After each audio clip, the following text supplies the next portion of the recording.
சாய்ராம். நமஸ்காரம்.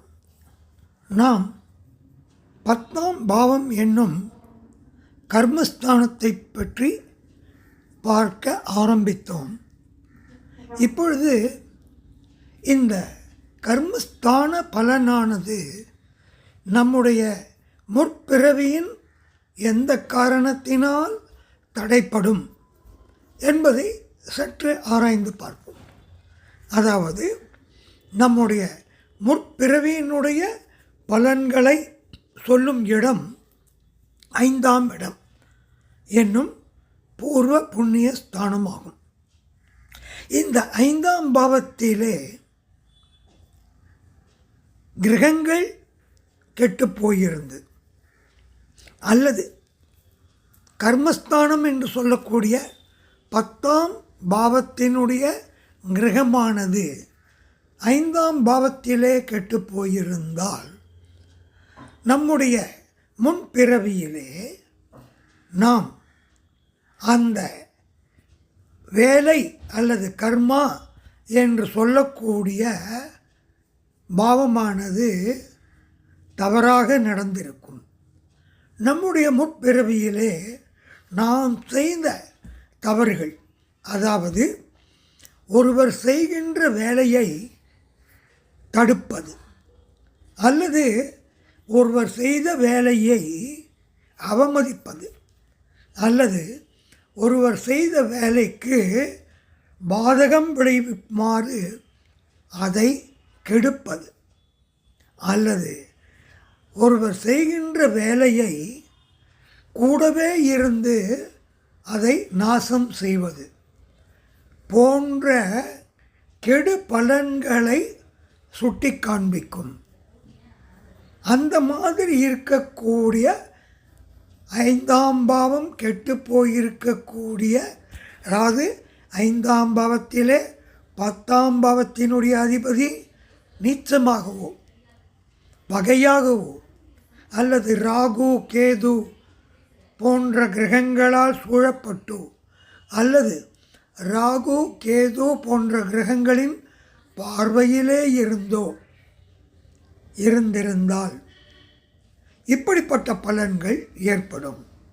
அதாவது அந்த தவறான செய்கைக்கு இந்த பிறவியிலே என்ன பலன் நடந்து கொண்டிருக்கும் என்பதை பொறுத்து தெரிந்து கொண்டு விடலாம்.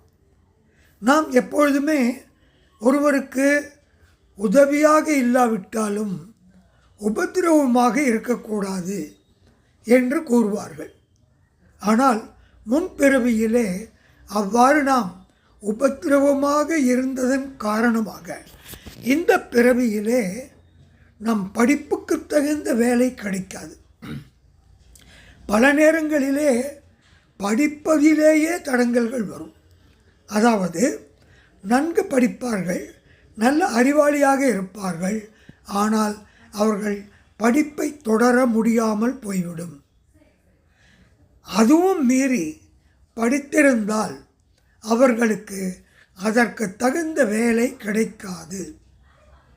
அவ்வாறே வேலை கிடைத்திருந்தால் அந்த வேலையிலே இவர்கள் படாத பாடுபடுவார்கள். உடன் வேலை செய்பவர்களாலும் இவர்களுக்கு மேல் அதிகாரிகளினாலும் குற்றம் கண்டுபிடிக்கப்பட்டு கொண்டே இருப்பார்கள்.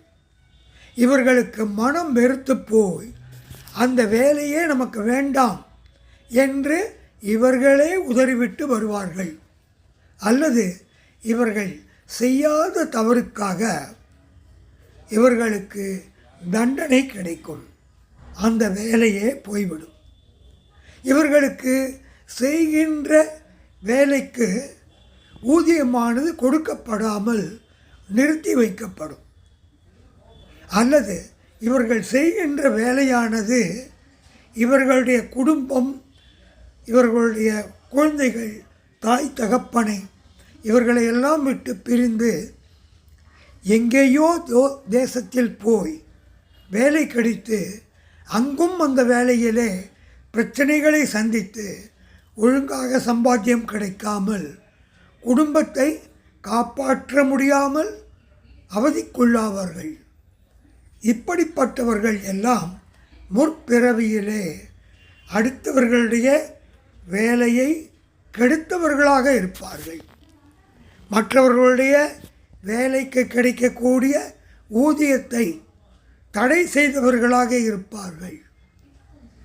நாம் இப்பிறவியிலே நம்முடைய தொழிலில் கஷ்டப்பட்டு கொண்டிருந்தால் அல்லது அந்த தொழிலினால் நஷ்டப்பட்டு கொண்டிருந்தால் கண்டிப்பாக 5ஆம் பாவமும் 10ஆம் பாவமும் இருக்கக்கூடிய கிரகங்கள் சரியாக அமைந்திருக்காது. அதன் பலனாகவே இந்த பிறவியிலே வேலையானது நிரந்தரமாக இருக்காது. இந்த பகுதியின் தொடர்ச்சியிலே இன்னும் நிறைய இருக்கிறது. அவற்றையெல்லாம் அடுத்த பதிவுகளிலே நாம் பார்ப்போம். எந்தெந்த கஷ்டங்கள் இப்பொழுது அனுபவித்தால் 5ஆம் பாவத்திலே என்ன மாதிரி கிரகங்கள் கெட்டுப்போயிருக்கும் என்பதனையும் விளக்கமாக நாம் தெரிந்து கொள்ளலாம். சாய்ராம் சாய்ராம் சாய்ராம். நமஸ்காரம்.